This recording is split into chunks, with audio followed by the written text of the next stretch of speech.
चिंतन से ही होगा आत्म परिवर्तन।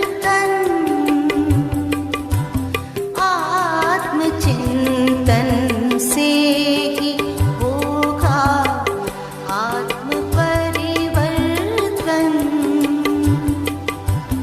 आत्म परिवर्तन करेगा, आत्म परिवर्तन करेगा, विश्व परिवर्तन।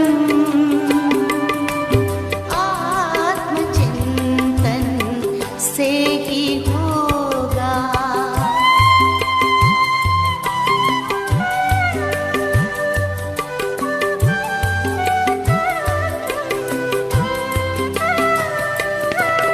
विश्व के कल्याण हित कुछ एक पल को लीजिए। विश्व के कल्याण हित कुछ एक पल को लीजिए।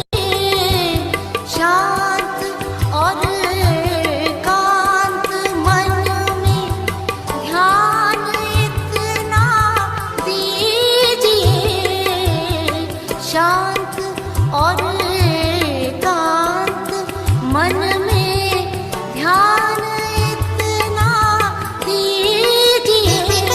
हम कौन आए क्यों यहाँ, हम कौन आए क्यों यहाँ करें आत्म अन्वेषण।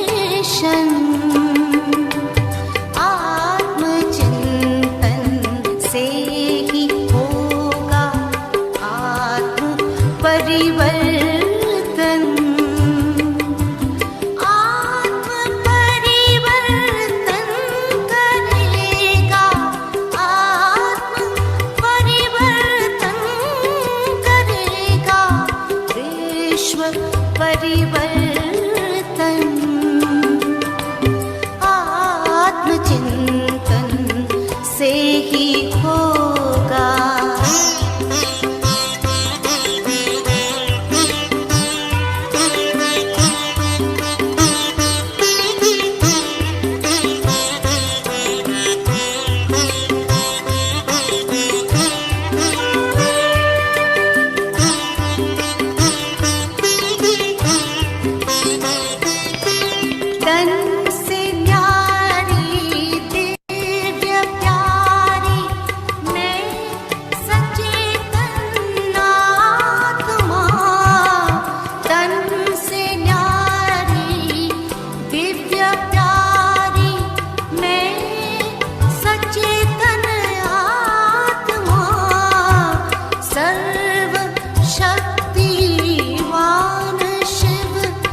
ओम शांति। ऑनलाइन राजयोग मेडिटेशन कोर्स जो कि परमादरणीय राजयोगिनी रंजू दीदी जी की प्रेरणा से ब्रह्मा कुमारीज जालोर सेवा केंद्र की ओर से आयोजित किया गया है, उसमें आप सभी का तहे दिल से बहुत बहुत स्वागत है। वास्तव में राजयोग जीवन जीने की एक कला है। राजयोग एक ऐसी विधि है जिसे घर गृहस्थ में रहते हुए, अपने सभी कारोबार को संभालते हुए, अपने परिवारजनों की देखभाल करते हुए हम उसका अभ्यास कर सकते हैं। अपने मन को परमात्मा से जोड़ते हुए अपने जीवन को एक बहुत अच्छी दिशा, एक सकारात्मक दिशा दे सकते हैं। राज योग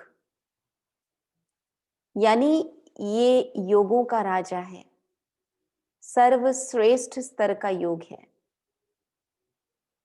वास्तव में सर्वश्रेष्ठ स्तर का योग, योग शब्द का अर्थ है मिलन, जोड़ना। तो राजयोग यानी आत्मा का परमात्मा के साथ मिलन, जो कि मानसिक स्तर पर हम करते हैं। और ये एक ऐसा मिलन है जिसमें हम अपनी सारी खोई हुई शक्तियों को, जो भी गुणों की कमी हमारे में पड़ गई है, वो सारे गुणों को हम अपने अंदर भर पाते हैं। क्योंकि परमात्मा शांति के सागर, प्रेम के सागर, दया के सागर, क्षमा के सागर हैं। इस बात को सभी स्वीकार करते हैं। तो जैसे ही हमारा मन का कनेक्शन थोड़ी देर के लिए भी उस परम शक्ति के साथ, परमात्मा के साथ, परम ज्योति के साथ हो जाता है, तो मन हमारा शक्तिशाली हो जाता, शांत हो जाता, मन में खुशियां भर जाती हैं। तो इसकी विधि को डिटेल 7 दिनों के अंदर हम समझेंगे। मैं कौन हूं, कहां से आई हूं, कहां जाना है, पिता परमात्मा कौन है, कोई ईश्वर, कोई खुदा, कोई अल्लाह कह के पुकार रहे हैं, परंतु वो है कौन, कहाँ रहते हैं, क्या करते हैं, कैसे मन को जोड़े। हम सभी अनुभवी हैं कि भारत में एक परंपरा है, सभी कुछ मिनट भी भगवान का ध्यान जरूर करते हैं, चाहे सुबह चाहे शाम, कोई तो दोनों टाइम भी करते हैं। लेकिन आज की तारीख सभी का यही अनुभव है कि भले हम प्रेयर करने बैठते हैं, दिया अगरबत्ती करते हैं, आरती करते हैं, परंतु मन टिकता नहीं है, मन एकाग्र नहीं होता है। मन फिर भी दुनियादारी की बातों में भटकता रहता है। यानी मन को परमात्मा से जोड़ने से जो शक्ति मिलनी चाहिए, वो पूजा पाठ, क्योंकि मात्र परंपरा ही बनकर रह गया है, इसलिए उससे हो नहीं पा रहा है। इसलिए हम पूजा पाठ तो करें ही, लेकिन इतनी तन्मयता से करें, मन इतना परमात्मा से जुड़ जाए, मगन हो जाए परमात्मा में, कि परमात्मा की असीम शक्तियों को हम अपने अंदर महसूस कर सके। ये जो राजयोग की विधि है, इसको आप 7 दिन के अंदर सीखेंगे। रोज थोड़ा थोड़ा समय उसका अभ्यास करेंगे और उसके बाद राजयोग से जीवन में क्या सकारात्मक परिवर्तन आता है, वो आप खुद ही अनुभव कर सकेंगे। हमारे व्यक्तित्व को बेहतरीन बनाने के लिए, हमारे अंदर दैवी गुणों को धारण करने के लिए, हमारी अंदर की कमियों को बाहर निकालने के लिए राजयोग एक बहुत सुंदर अभ्यास है, जिसका पहला लेसन है कि भाई मैं कौन हूं।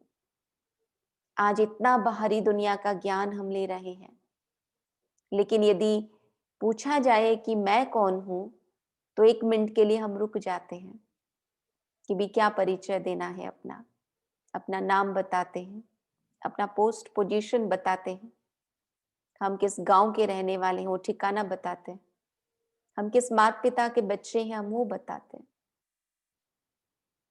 सारी बातें राइट है, परंतु परमात्मा हमें समझाते हैं कि ये हमारा एक भौतिक परिचय है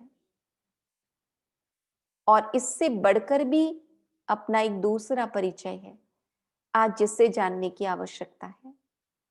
आप लोगों ने शायद सुना होगा या पढ़ा होगा, स्वामी विवेकानंद जी जब पहली बार रामकृष्ण परमहंस जी के पास गए, उस समय उनकी शारीरिक आयु मात्र 9 वर्ष की थी, जबकि वो बालक नरेंद्र जाने जाते थे। इतनी छोटी आयु में वो पहली बार अपने गुरुदेव के पास गए।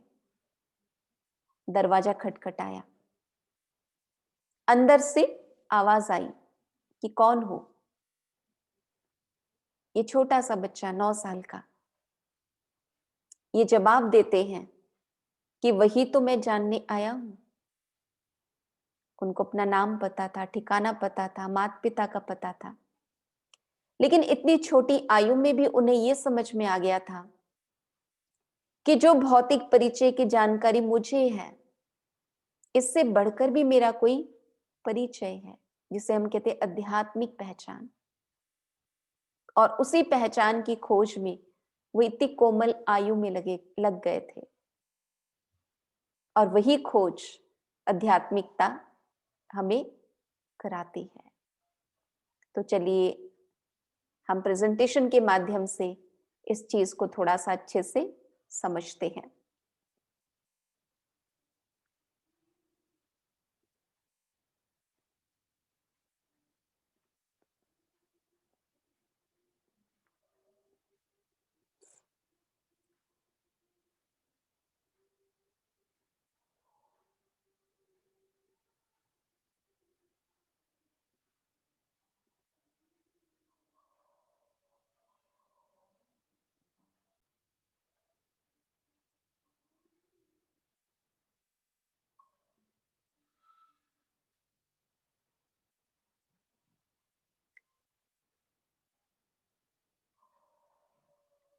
राजयोग मेडिटेशन कोर्स का आज पहला दिन है,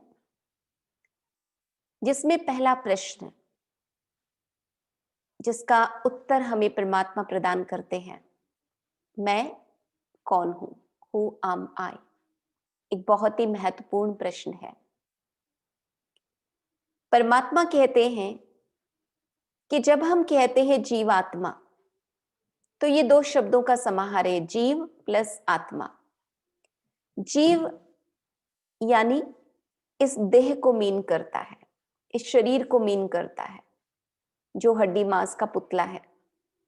और जब हम कहते बीइंग यानी आत्मा, वो चेतना शक्ति को मीन करता है, जो चेतना शक्ति इस शरीर को चलाती है।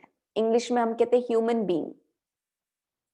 ह्यूमन मतलब ये शरीर, बीइंग मतलब इसमें जो चेतना शक्ति है, जिसे हम आत्मा कहते हैं। ये ह्यूमन शब्द एक लैटिन वर्ड से आया है, ह्यूमस, जिसका अर्थ है सॉइल यानी मिट्टी। हम कहते हैं मिट्टी का शरीर मिट्टी में मिल ही जाना है, परंतु इसके अंदर जो आत्मा है, जो चेतना शक्ति है, उसका कभी विनाश नहीं होता। और विज्ञान भी कहता कि शक्ति की उत्पत्ति नहीं, तो शक्ति का विनाश भी नहीं हो सकता। तो जब हम कहते हैं जीव आत्मा, ह्यूमन बीइंग, यानी ये शरीर और आत्मा दोनों की मौजूदगी को मीन करता है। लेकिन जब हम कहते हैं मैं, तो ये मैं शरीर को मीन करता है या आत्मा को? ये भी आज की तारीख कंफ्यूजन है। पर परमात्मा हमें कहते हैं मैं यानी आत्मा। मैं जा रही हूं, मैं खा रही हूं, मैं उनसे मिलने वाली हूं। कितनी बार हम मैं शब्द का प्रयोग करते हैं और कितनी बार हम मेरा शब्द का प्रयोग करते हैं। मेरा भाई, मेरी बहन, मेरी किताब, मेरा पेन। आप जरा सोच के देखिए, जिस चीज के लिए आप मेरा कहते हैं वो आप नहीं है। फॉर एग्जाम्पल, यदि मैं कहती हूँ ये मेरा मोबाइल है, तो मैं मोबाइल तो नहीं हूं ना। मैं कहती हूँ ये मेरा स्वेटर है, तो मैं तो स्वेटर नहीं हूं ना। मैं कहती हूँ ये मेरा हाथ है, मैं हाथ तो कभी नहीं कहूंगी ना। तो जिस चीज के लिए हम मेरा कहते हैं वो मैं नहीं हूं। मेरा मोबाइल, मैं मोबाइल नहीं। मेरा स्वेटर, मैं स्वेटर नहीं। मेरा हाथ, मैं हाथ नहीं। वैसे ही कहते हैं आज मेरा शरीर नहीं साथ दे रहा है, मेरा शरीर, इसका मतलब मैं शरीर नहीं। तब प्रश्न उठता है, यदि मैं शरीर नहीं तो फिर मैं कौन? शरीर से भिन्न कोई चीज हो? जिसका उत्तर हमें आध्यात्मिकता में स्पष्ट प्राप्त होता है कि ये शरीर जैसे कि एक गाड़ी है और इस गाड़ी में ड्राइवर है आत्मा। और जब जब हम मैं कहते हैं, मैं यानी ये आत्मा है जो कि शरीर से भिन्न है। जैसे गाड़ी से ड्राइवर अलग है, गाड़ी अलग चीज है, ड्राइवर अलग है, वैसे ये शरीर गाड़ी है और इसमें आत्मा ड्राइवर है। गाड़ी में आत्मा की सीट फिक्स होती है, ऐसा नहीं होता कि ड्राइवर कहीं भी बैठे। जहां पर गाड़ी के सारे controlling parts, steering, brake, horn वगैरह होते हैं, ड्राइवर वहीं बैठता है, तभी वो गाड़ी का संचालन कर पाता है। वैसे ही हमें परमात्मा समझाते हैं, ये शरीर गाड़ी है जिसमें नियंत्रणकारी अंग मस्तिष्क है। यानी ड्राइवर को कहीं मस्तिष्क में बैठकर ही गाड़ी का संचालन करना पड़ेगा। मेडिकल साइंस के हिसाब से हमारे ब्रेन में हाइपोथैलेमस के पास आत्मा रहती है, जिसको हम आम भाषा में कहते हैं मस्तक के बीच, जहां पर भारत में हमारी बहनें माताएं तिलक लगाती हैं, सिंदूर लगाती हैं, बिंदी लगाती हैं। वो आत्मा का पवित्र निवास स्थान है इस देह के अंदर। तो पहली बात जो हमें परमात्मा ने समझाया, मैं यानी आत्मा, देह भिन्न, आत्मा भिन्न। दूसरी बात जो हमें परमात्मा ने समझाया कि आत्मा का निवास इस शरीर में मस्तक के बीच, जिसे भ्रकुटी कहते हैं, या भ्रकुटी के मध्य, ये मस्तक के बीच आत्मा। तीसरी बात हमें परमात्मा समझाते हैं कि आत्मा का रूप क्या है। आत्मा भौतिक सत्ता नहीं है, आत्मा को इन आंखों से देखा नहीं जा सकता है, परंतु आत्मा की उपस्थिति को महसूस किया जा सकता है। जैसे हवा को हम आप कोई देख नहीं सकते हैं, लेकिन हवा बहने से हम फील कर पाते हैं। वैसे आत्मा कोई देखने की चीज नहीं है, परंतु आत्मा की उपस्थिति को महसूस कर सकते हैं। अब जब देख नहीं सकते तो उसका रूप क्या है हम बता भी नहीं सकते। हम सभी आत्माओं के पिता परमात्मा, इस सृष्टि के रचयिता, विश्व नियंता हमें समझाते हैं कि आत्मा एक अति सूक्ष्म ज्योति बिंदु है, पॉइंट ऑफ लाइट। और वो लाइट, वो ज्योति यहां मस्तक के बीच चमक रही है, जो हमें दिखाई नहीं दे रही है। आध्यात्मिकता का पहला पाठ होता है कि जीवन में, व्यवहार में आते, लोगों से मिलते जुलते, लोगों से बात करते, हर कर्म करते, हमें ये स्मृति होनी चाहिए कि मैं मस्तक के बीच एक चमकती हुई आत्मा हूं। आज इतना अधिक दुनिया का, बाहरी दुनिया का ज्ञान लेने के, प्राप्त करने के होड़ में हम अपने अंतर जगत में जो भी चीजें उसके विषय में जाननी चाहिए, उन चीजों को हम भुला बैठे हैं। और इस चीज का अभ्यास हमें राजयोग का पहला पाठ सिखाता है कि पूरे दिन में हम बार बार अपने आप को याद दिलाएं कि मैं मस्तक के बीच एक चमकती हुई ज्योति हूं, मैं आत्मा हूं, मैं आत्मा इन आंखों से देखती हूं, मैं आत्मा इन कानों से सुनती हूं, मैं आत्मा मुख से बोलती हूं। यानी ये सारे इंस्ट्रूमेंट्स हैं, आंखें, कान, मुख, परंतु इन इंस्ट्रूमेंट्स को यूज करने वाली कौन है? वो है आत्मा। आप जरा सोच के देखिए, जिस घड़ी आत्मा निकल जाती है, उस घड़ी सुनना, बोलना, देखना सब कुछ खत्म हो जाता है। जैसे माइक्रोफोन रखा है पर स्पीकर नहीं है, तो कोई आवाज तो नहीं निकलेगी ना, कोई बोलने वाला चाहिए। वैसे देखने वाली आत्मा, सुनने वाली आत्मा, बोलने वाली आत्मा। आत्मा है तो सारी क्रियाएं संपादित होती हैं, आत्मा नहीं है तो सारी क्रियाएं बंद हो जाती हैं। तो ये पहली तीसरी बात जो परमात्मा ने हमें समझाया। चौथी बात, आत्मा कैसे कार्य करती है शरीर के माध्यम से। परमात्मा हमें समझाते हैं कि आत्मा की 3 सूक्ष्म शक्तियां हैं, जिसे हम आप सभी जानते हैं कि शरीर के अंदर बहुत सारे अंग हैं, किडनी है, हार्ट है, लंग्स है, सबका अपना अपना काम है। और वो सारे अंगों के जरिए शरीर की क्रियाएं संपादित होती हैं। वैसे ही आत्मा की 3 सूक्ष्म शक्तियां, मन, बुद्धि और संस्कार। और इन 3 सूक्ष्म शक्तियों के माध्यम से आत्मा अपना कार्य करती है। मन आत्मा की संकल्प शक्ति का नाम है। हम सतत कुछ न कुछ सोचते हैं, मुझे ये कार्य करना है, मुझे उनसे मिलने जाना है। और हमारे मन में जो विचार पैदा होते हैं वो तरंग की तरह होते हैं। परमात्मा हमें कहते हैं कि वो तरंग ऑटोमेटिकली फैलते जाते हैं चारों तरफ। जैसे एक तालाब में आप छोटा सा पत्थर फेंको तो तालाब में रिपल्स क्रिएट होते हैं, तरंगे पैदा होती हैं। वो तरंगे धीरे धीरे धीरे धीरे किनारे की ओर बढ़ती जाती हैं। वैसे ही हमें परमात्मा समझाते, मन में हमारे जो भी विचार चलते हैं, चाहे वो अच्छे व बुरे, वो पैदा होते ही हमारे चारों तरफ उसकी तरंगे फैलती हैं। उसका अपना एक प्रभाव होता है। हम किसी के लिए अच्छा सोचते हैं तो उनको बहुत अच्छी फीलिंग आती है, और पूरी संभावना है कि वो भी हमारे लिए अच्छा ही सोचे। हम किसी के लिए बुरा सोचते हैं तो वो नेगेटिव वाइब्रेशंस हम ना चाहते हुए भी उस व्यक्ति को अवश्य पहुंचते हैं। आज तो विज्ञान के रिसर्च के माध्यम से इस हद तक बातें स्पष्ट है कि हमारे विचारों का प्रभाव हमारे आसपास के जीव जंतु, पेड़ पौधे, हर चीज पर, हर वस्तु पर अवश्य ही पड़ता है। जापान के एक बहुत अच्छे साइंटिस्ट मैसरो इमोटो, डॉक्टर मैसरो इमोटो ने बहुत अच्छा रिसर्च किया।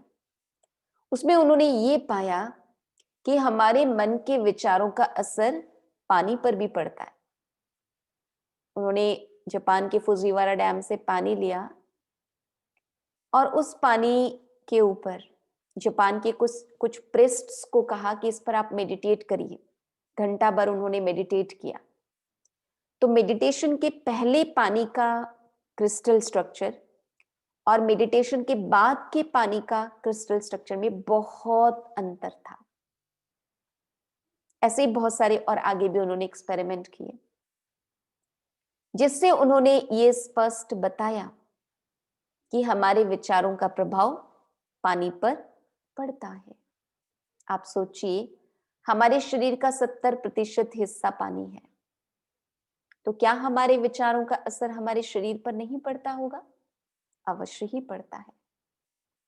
आज मेडिकल साइंस भी यही कहता है कि 70% से अधिक बीमारियां आज की तारीख मानसिक तनाव, क्रोध, ईर्ष्या, द्वेष, बदले की भावना, इन सब के कारण है। यानी कारण कहीं मन में है और उसका प्रभाव शरीर में दिखाई देता है। उसे कहते हैं साइकोसोमैटिक डिजीजेस।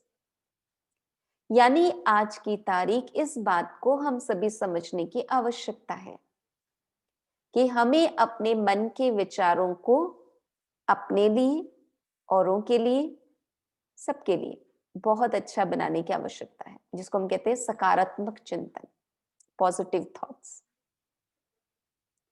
तो मन में जब कभी भी नकारात्मक या कुछ उत्पटांग बातें, व्यर्थ बातें आती हैं, यदि हम अपने मन के विचारों पर गौर करते हैं तो हमें समझ में आता है कि मेरे मन में ये जो विचार चल रहा है ये सही नहीं चल रहा है।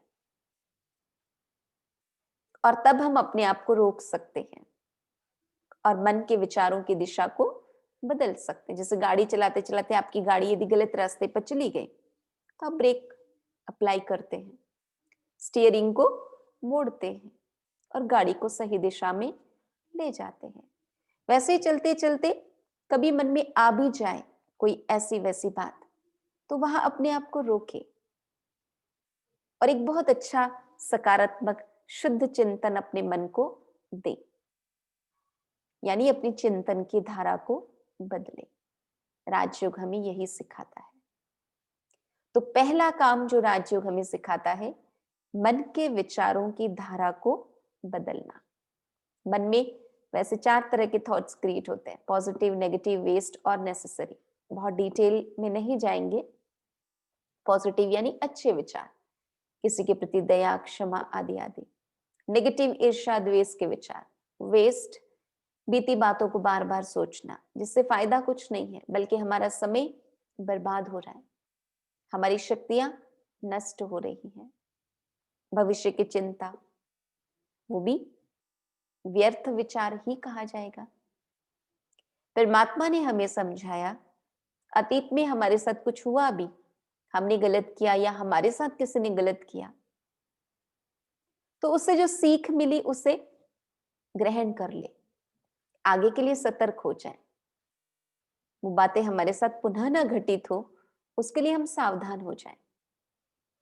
और रही बात भविष्य की, परमात्मा कहते वर्तमान में हम जो करेंगे उसी का फल हमें भविष्य में मिलेगा।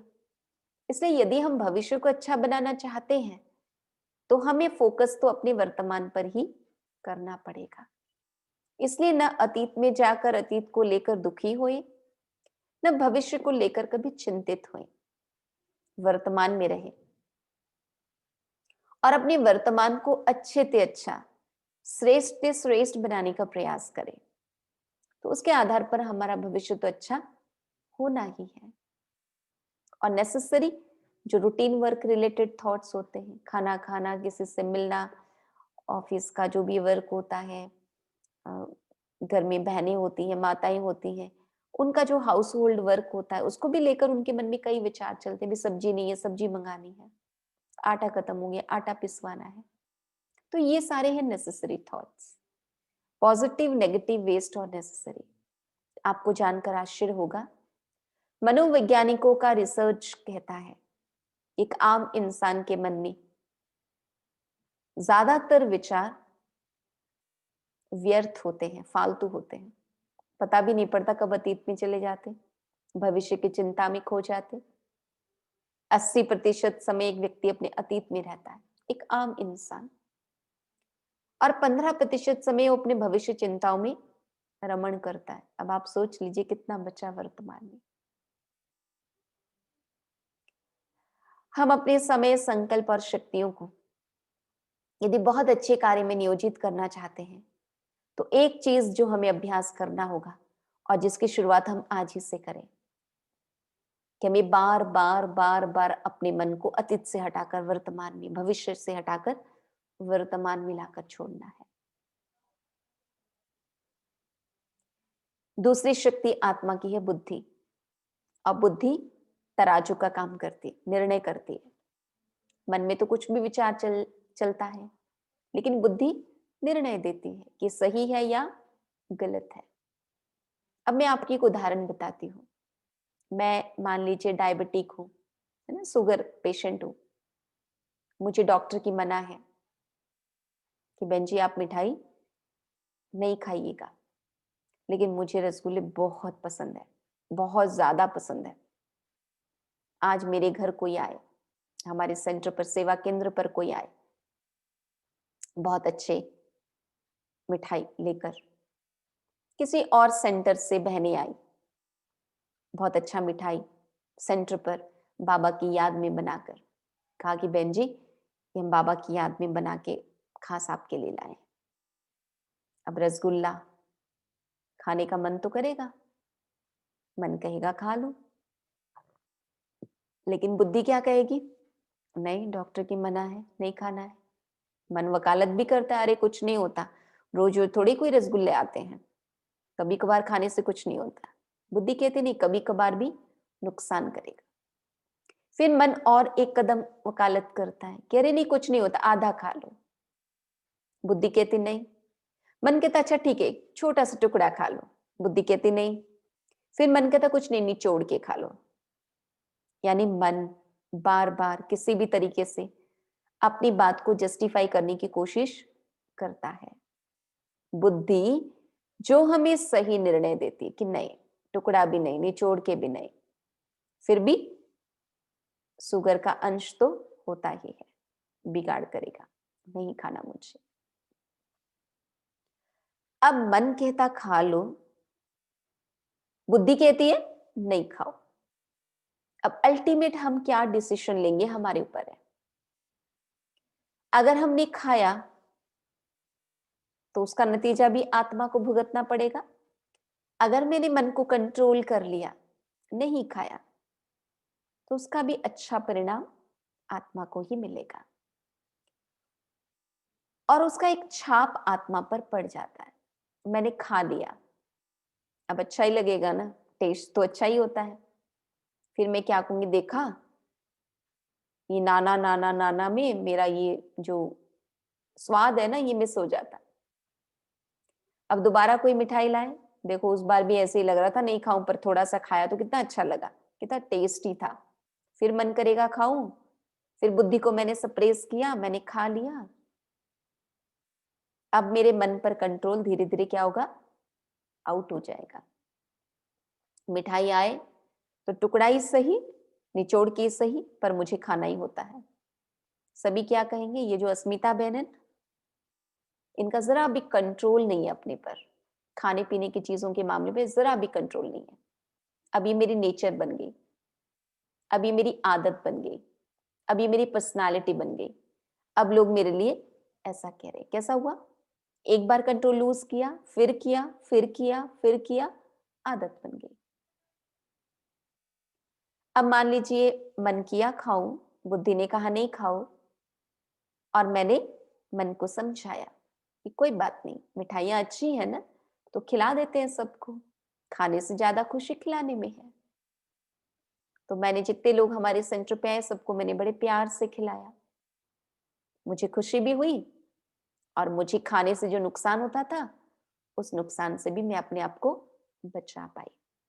अब ये जो कंट्रोल मैंने किया, अगली बार भी कोई मिठाई लेके आए, खाने वाली बात आए, तो मुझे लगेगा देखो पिछली बार भी ऐसे लगा था ना, पर मैंने सबको खिलाया, कितना अच्छा लगा मुझे।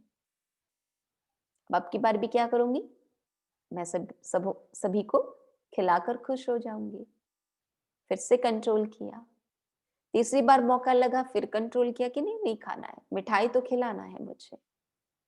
अब आप क्या कहेंगे, अस्मिता बहन जी जो है ना, इनको बहुत कंट्रोल है, मजाल है आप इनको मिठाई खिला दो, इनको शुगर है, एकदम स्ट्रिक्ट रहती है, नहीं खाती है मिठाई, कुछ भी हो जाए, कितना ही बढ़िया मिठाई आप लेके चले जाइए। अभी मेरी आदत, मेरी नेचर, मेरा संस्कार, मेरी पर्सनालिटी बन गई। तो आप सोच के देखिए, आपकी पर्सनालिटी के निर्माता कौन है, आप स्वयं हैं। आप जिस कार्य को बार बार बार बार करते हैं, वो इम्प्रेशन, वो छाप आत्मा में इतने गहरे हो जाते हैं कि फिर से वही कार्य करने का मन करता है। तो हम अपने व्यक्तित्व को कैसा बनाएं, हम अपने संस्कारों को कैसा बनाएं, हम अपने में कैसी आदतें डालें, वो सब कुछ हमारे अपने ऊपर निर्भर करता है। आज यदि आप अपने व्यक्तित्व को टटोलेंगे तो आप पाएंगे आप में कुछ अच्छी आदतें भी हैं, हो सकता है कुछ बुरी आदतें भी हो। राजयोग के ऐसा सुंदर अभ्यास है जिसमें कैसी भी कितनी ही पुरानी आदत को हम मिटा सकते हैं, हम छोड़ सकते हैं।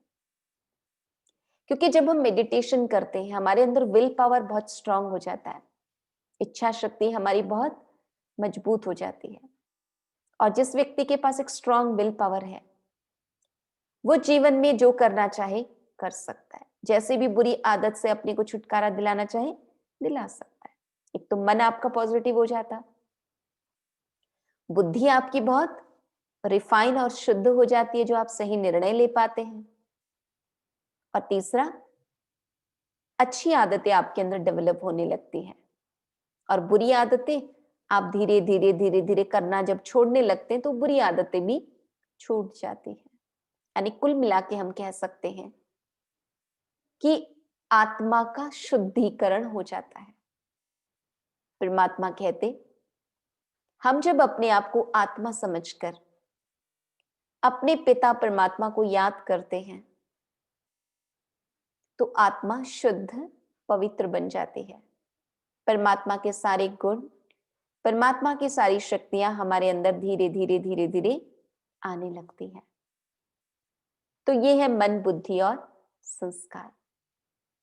परमात्मा कहते जो संस्कार हमारे अंदर दिखाई दे रहे हैं आज, वो कई सारे फैक्टर्स को लेकर दिखाई देते हैं, हमारे ही अपने पूर्व जन्म के संस्कार होते हैं। अब आप सोचिए, एक छोटा सा बच्चा, 3 साल का बच्चा बहुत अच्छा कोई इंस्ट्रूमेंट प्ले कर रहा है, किसी ने सिखाया भी नहीं, परंतु उसे शौक है, बहुत सुंदर बजाता है इंस्ट्रूमेंट। आप क्या कहेंगे? 4 साल 5 साल हुआ और रुचि बढ़ी और अच्छा बजा रहा है, आप कहेंगे ये पूर्व जन्म के संस्कार है। 3 साढ़े 3 साल की बच्ची है, जैसे ही म्यूजिक प्ले होता है बहुत सुंदर डांस करती है, इतने अच्छे पोजेस, घर में किसी को डांस नहीं आता, पर म्यूजिक बजते ही इसके पैर थिरकने लगते हैं, आप कहेंगे पूर्व जन्म के संस्कार। 7 साल का बच्चा नॉन स्टॉप शास्त्रों का श्लोक गाए जा रहा है, गाए जा रहा है, कब पढ़ा, कब बाई हार्ट किया, कब रटा, आप कहेंगे पूर्व जन्म के संस्कार। दूसरा है जिसे हम कहते हैं वंशानुगत संस्कार। मेरे पिताजी गुसैल हैं, मैं भी गुसैल हूं। मेरे पिताजी बहुत हेल्पिंग नेचर के हैं, मैं भी हेल्पिंग नेचर की हूं। माता पिता के कुछ संस्कार हम कहेंगे विरासत में बच्चों को जेनेटिक इफेक्ट के कारण प्राप्त होते हैं, अच्छे भी हो सकते हैं, कुछ कुछ बुरे भी हो सकते हैं। तीसरा है हम जिनके संगत में रहते हैं, जिन लोगों के बीच रहते हैं, उनका रहन सहन, खान पान, उनके तौर तरीके, उसका बहुत गहरा असर हमारे ऊपर पड़ता है।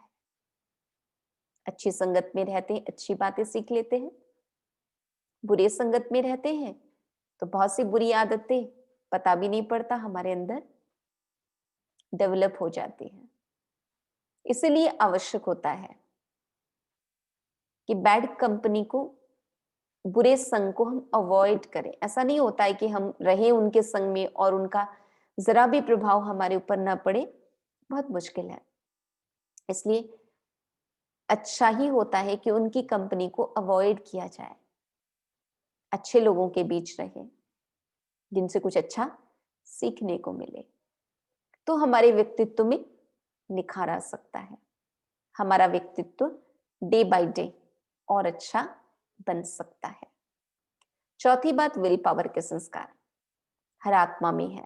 इतनी इच्छा शक्ति भगवान ने हर आत्मा को दी है कि वो जो एक बार ठान ले करने के लिए दुनिया की कोई शक्ति रोक नहीं सकती है। लेकिन मेजॉरिटी लोगों के अंदर वो इच्छा शक्ति सोई हुई रहती है, उसे जगाने की जरूरत पड़ती है।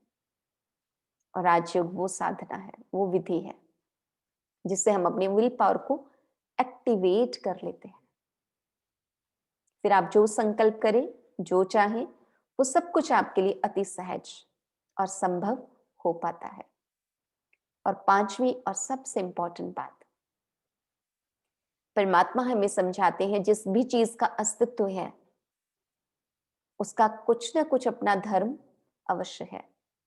जैसे जल, पानी, पानी का धर्म है शीतलता, आप कितनी बार गर्म करें फिर आपको ठंडा ही मिलेगा। अग्नि का धर्म है जलाना, गर्म करना, कोई भी चीज आप अग्नि में डाली तो वो गर्म करने का कार्य ही करती है। वैसे ही परमात्मा कहते आत्मा यदि कुछ है तो आत्मा का भी कुछ स्वधर्म अवश्य होगा। तो वो आत्मा के स्वधर्म क्या है, ये हमें आध्यात्मिकता सिखाते हैं। दुनिया वाले तो धर्म कहे तो हिंदू धर्म, मुसलमान धर्म, क्रिश्चियन धर्म, बौद्ध धर्म, जैन धर्म समझते हैं।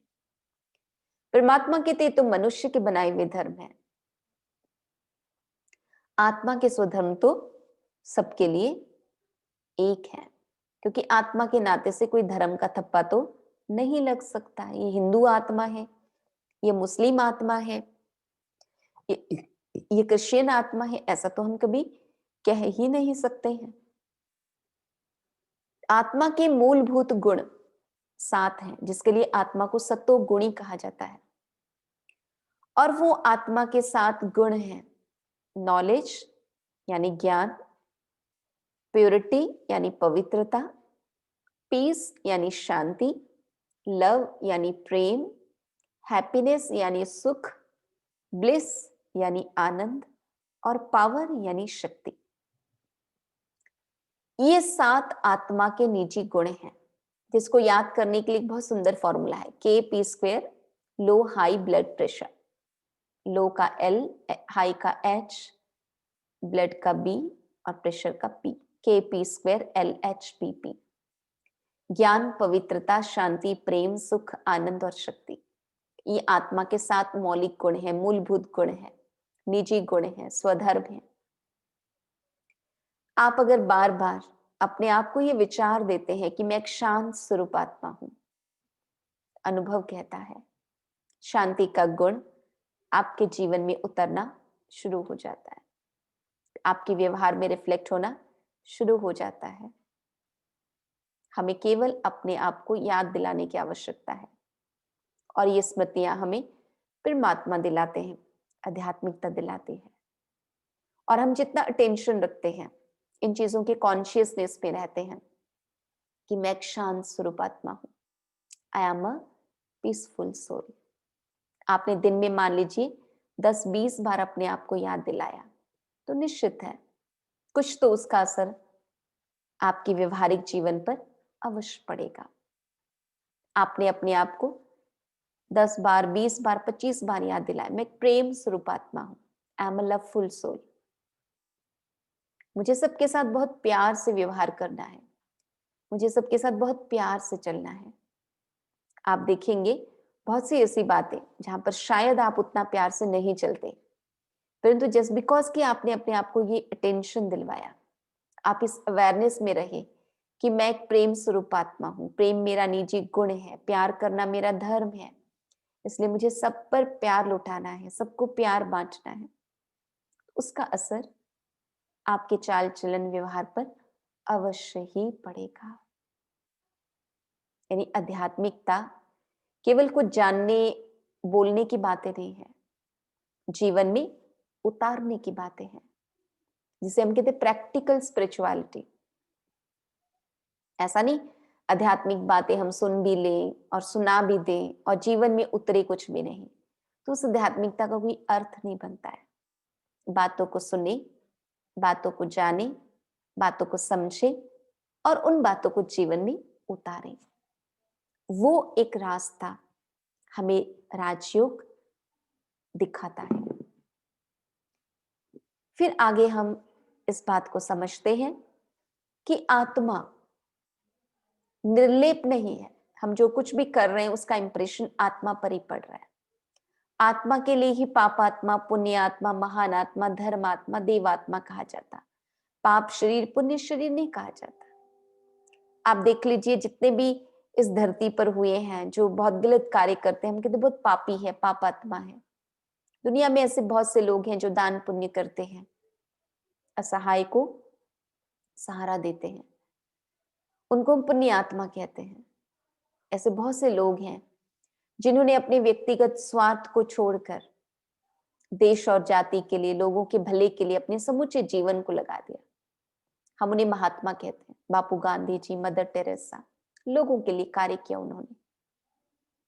ऐसे भी बहुत से महान हस्तियां इस धरती पे हुए हैं जिन्होंने धर्म का प्रचार प्रसार का कार्य ही पूरे जीवन में किया है। महात्मा गौतम बुद्ध, महावीर, जैन, जीसस क्राइस्ट, हम इन्हें धर्मात्मा कहते हैं, जिनका उद्देश्य ही यही रहा लोगों को धर्म के मार्ग पर चलने की प्रेरणा देना। और देवात्मा श्री कृष्ण, श्री राधे, श्री लक्ष्मी, श्री नारायण, जिनका जीवन श्रेष्ठ, चरित्रवान, गुणवान था, जो हमारे लिए आदर्श हैं, जिन्हें हम देवात्मा कहते हैं। यानी अपने कर्मों को लेकर आत्मा का परिचय वैसा ही बनता है, देवात्मा, पुण्यात्मा, धर्मात्मा, महात्मा या फिर पापात्मा। यानी आत्मा निर्लेप नहीं है, आत्मा जो कुछ भी हम कर रहे हैं उसका इंप्रेशन आत्मा पर ही पड़ रहा है। लास्ट बात जो हमें आत्मा के विषय में परमात्मा ने कहा, यदि आत्मा कोई चीज है तो आत्मा कहां से आई है? परमात्मा कहते हैं ये सृष्टि एक रंगमंच है जहां पर हम आप सभी अभिनेताएं हैं। ये शरीर एक वस्त्र है, जिस वस्त्र को धारण करके आत्मा इस धरती पर, इस सृष्टि रंगमंच पर अपना अपना अभिनय कर रही है। लेकिन ये रंगमंच, इस सृष्टि आत्मा का घर नहीं है। कोई भी एक्टर मंच पर अपनी एक्टिंग करता है और जैसे ही एक्टिंग पूरी होती है तो अपने घर वापस चला जाता है। वैसे ही परमात्मा हमें समझाते हैं कि सृष्टि मंच पर हम एक्टर हैं। एक्टिंग पूरी होने से हमें अपने घर चले जाना है। अब रही बात आत्मा का घर कौन सा है, उसका ज्ञान आज हमें नहीं है, हम भूल चुके हैं। परमात्मा हमें याद दिलाते हैं, तीनों लोकों का ज्ञान देते हैं कि ये साकार मनुष्य लोक है, दिस इज कॉर्पोरियल वर्ल्ड, जहां हम आप सभी पृथ्वी में रह रहे हैं, जो शब्द और गति की दुनिया है। हलचल में भी आते हैं, बातचीत भी करते हैं। लेकिन इस नीले आसमान से पार भी एक दुनिया है जिसके विषय में हमें नहीं पता है। परमात्मा कहते इस नीले आसमान से पार सूक्ष्म लोक है, जिसे ब्रह्मा विष्णु शंकर पुरी कहते हैं। और उससे भी पार एक सुनहरे लाल प्रकाश की दुनिया है, जिसे शांति धाम कहते हैं, मुक्ति धाम कहते हैं, परम धाम कहते हैं, निर्वाण धाम कहते हैं, ब्रह्मलोक कहते हैं, परलोक कहते हैं। और वो सुनहरे लाल प्रकाश की दुनिया जो आप चित्र में देख रहे हैं, बिंदी बिंदी डॉट्स दिखाई हुई हैं, वो है हम सभी आत्माओं का असली घर, जहां से हम आत्माएं इस धरती पर आई हैं। ये शरीर हमें कॉस्ट्यूम के नाते से, वस्त्र के नाते से अभिनय करने के लिए प्राप्त हुआ है। किसी जन्म में पुरुष का चोला मिलता है तो किसी जन्म में नारी का चोला मिलता है। और life after life, birth after birth हम अभिनय करते आए हैं। बट अल्टीमेट आत्मा को अपने घर वापस जाना है, यानी वो सुनहरे लाल प्रकाश की दुनिया। इसलिए आप देखिए, जब कभी भी किसी का देहांत होता है तो नॉर्मली लोग क्या कहते हैं, वो तो अब नहीं रहे, परलोक सिधारे, आंखें ऊपर जाती हैं। परंतु ऊपर कहां किसी को नहीं मालूम। परमात्मा कहते ऊपर वो सुनहरे लाल प्रकाश की दुनिया, शांति धाम, मुक्ति धाम, जो हमारा घर है। हमारे पिता परमात्मा का भी घर है, आखिर हमें वहीं जाना है। परंतु वो एक शुद्ध पवित्र दुनिया है, वहां पर अशुद्ध अपवित्र आत्माएं नहीं जा सकती हैं। ईर्ष्या, द्वेष, बदले की भावनाओं के साथ आत्मा वहां लौट नहीं सकती। वहां लौटने के लिए आत्मा का शुद्धिकरण आवश्यक है। और आत्मा का शुद्धिकरण का तरीका, जैसे कि हमने आपको बताया, कि उसका बहुत अच्छा सा माध्यम है राजयोग। मन को परमात्मा से जोड़ते हैं, आध्यात्मिक बातें बार बार अपने आप को याद दिलाते हैं, तो ऑटोमेटिकली वो पॉजिटिविटी, वो शुद्धि हमारे अंदर डेवलप हो जाती है। और तब हम अपने घर वापस लौटने के लिए उस प्योर स्टेज को प्राप्त कर पाते हैं। तो देखिए, यहाँ पे बताया कि आत्मा के विषय में हमने क्या क्या जाना। वैसे जो नाम है, ये नाम तो शरीर का है, जो अगले जन्म में चेंज हो जाएगा। आत्मा वही दूसरा शरीर लेगी, तो इस शरीर का नाम जो भी मेरे माता पिता ने मुझे दिया है, अगला जो शरीर मिलेगा उस अगले शरीर का कुछ और नाम होगा। परंतु आत्मा आत्मा तो आत्मा ही है, soul, form, point of light, temporary address है मिडिल ऑफ फोरहेड, और परमानेंट एड्रेस है सोल वर्ल्ड, परम धाम जिसको कहते हैं। क्वालिफिकेशन, अब आत्मा के लिए तो नहीं कहेंगे ना कि भाई मेरे qualification engineering, bachelor of engineering है, एमबीबीएस है, नहीं। आत्मा की क्वालिफिकेशन है नॉलेज, प्योरिटी, पीस, जो आत्मा के निजी गुण हैं। और आत्मा का ऑक्यूपेशन क्या है? आत्मा इस सृष्टि मंच पर एक एक्टर है। आप सोचिए, घर पे आप किसी के लिए बहन है, किसी के लिए माँ है, किसी के लिए पत्नी है, किसी के लिए बेटी है। आप यदि ऑफिस में वर्क करती हैं तो आप किसी के लिए सबॉर्डिनेट हैं, किसी के लिए बॉस हैं, किसी के लिए कलीग है। कितनी एक्टिंग एक इंसान को एक जन्म में करना पड़ता है। किसी के लिए आप फ्रेंड है, सहेली है। तो परमात्मा कहते हम एक्टर हैं, और हमें अपनी एक्टिंग बेस्ट से बेस्ट प्ले करना है। और बेस्ट से बेस्ट एक्टिंग कब कहेंगे? जब विपरीत परिस्थितियों में भी, एडवर्स सिचुएशन में भी हम अपने इन निजी गुणों को, शांति, प्रेम, खुशी, इन निजी गुणों को मेंटेन कर पाते हैं। तो चलिए आज हम सभी एक संकल्प लेते हैं कि हमें पूरा दिन, जैसे कल शाम को 8 बजे आपका दूसरा लेसन होगा, तो अभी 9 बजे से लेकर कल 8 बजे तक, रात को 8 बजे तक एक संकल्प कि मैं एक शांत स्वरूप आत्मा हूं।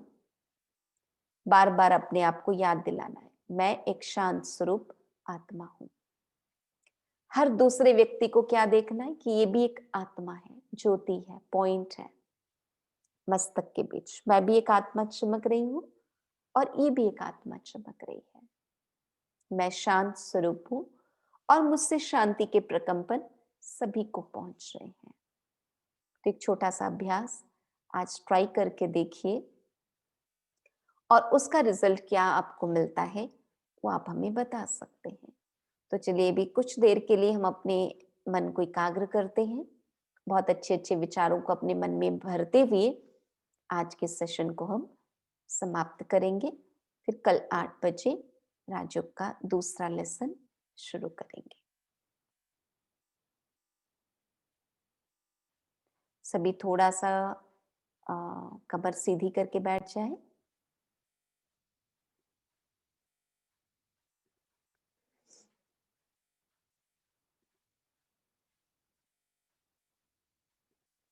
बिल्कुल सीधा रखें कमर, स्ट्रेट बैठ जाएं। मन को एकाग्र करेंगे, बहुत सुंदर विचार देंगे अपने आप को।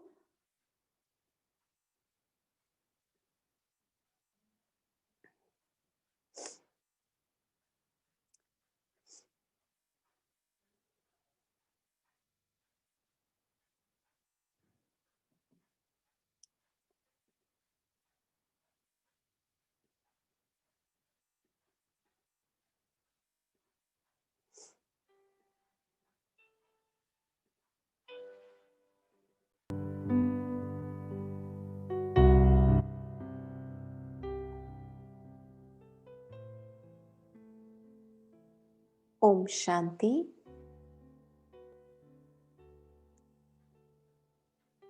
अपने ध्यान को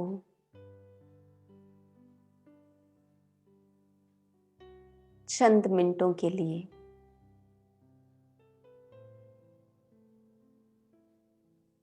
मस्तक के बीच एकाग्र करें।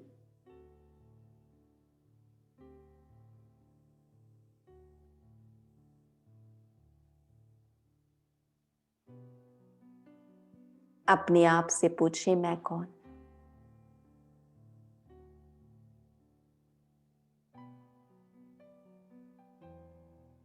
अपने अंतर मन की आवाज को सुने, मैं एक सूक्ष्म ज्योति आत्मा हूं।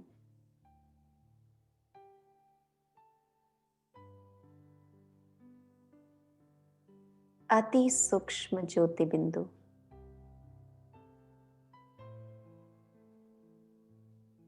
मस्तक के बीच सितारे के समान चमक रही हूँ। Point of light.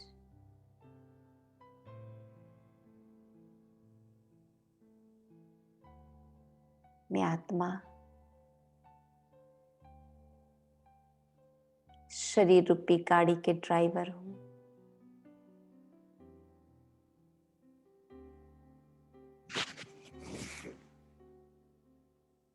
देह में विराजमान, देह से भिन्न एक सूक्ष्म ज्योति संपूर्ण एकाग्रता के साथ अपने ध्यान को मस्तक के बीच टिकाए रखें। विजुअलाइज करें, मेरे मस्तक के बीच सूक्ष्म ज्योति चमक रही है, सितारे के समान। मैं ज्योति हूं।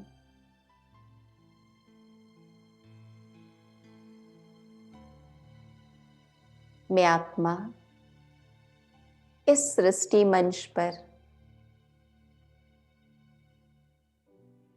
अभिनेता हूं। मैंने जन्म जन्म अनेक नाम रूप के शरीर धारण कर अभिनय किया है।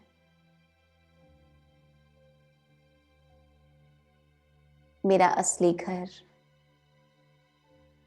नीले आसमान से पार सुनहरे लाल प्रकाश की दुनिया है। मैं वहां से आई हूं और मुझे वहीं लौटना है। जब तक इस धरती पर हूं,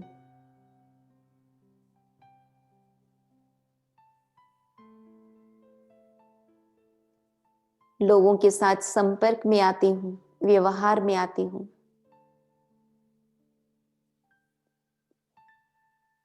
एक शांत स्वरूप आत्मा के नाते से मुझे मेरे सारे काम बहुत शांति से करने हैं। सुबह उठने से लेकर रात को सोने तक खाना, पीना, चलना, फिरना, बातचीत करना, हर कर्म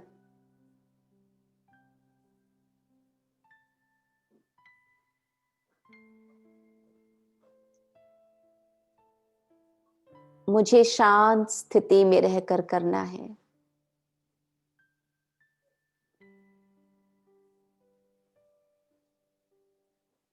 पूरे दिन में बार बार मुझे अपने आप को ये स्मृति दिलानी है कि मैं मस्तक के बीच एक चमकती हुई ज्योति हूं और उस सितारे को बार बार देखना है। मैं एक शांत स्वरूप आत्मा हूं। शांति मेरा स्वधर्म है। शांति मेरा निजी गुण है। शांत रहने में ही मुझ आत्मा की शोभा है। बहुत गहराई से इस विचार को अपने अंदर भर ले। कैसी भी परिस्थिति हो, कितनी ही अशांत करने वाली,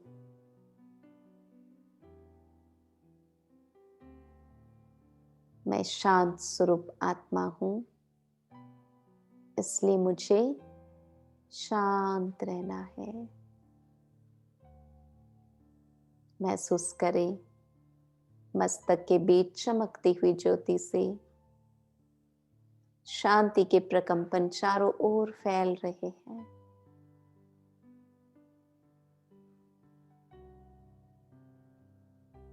मुझे शांत रहते हुए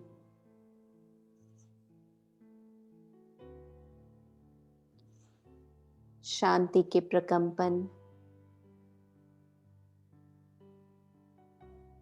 चारों ओर फैलाना है।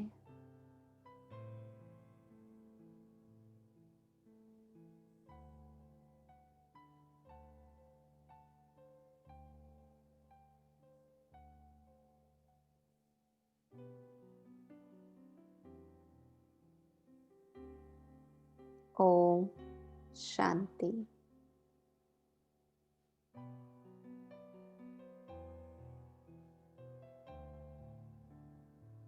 सभी का बहुत बहुत धन्यवाद।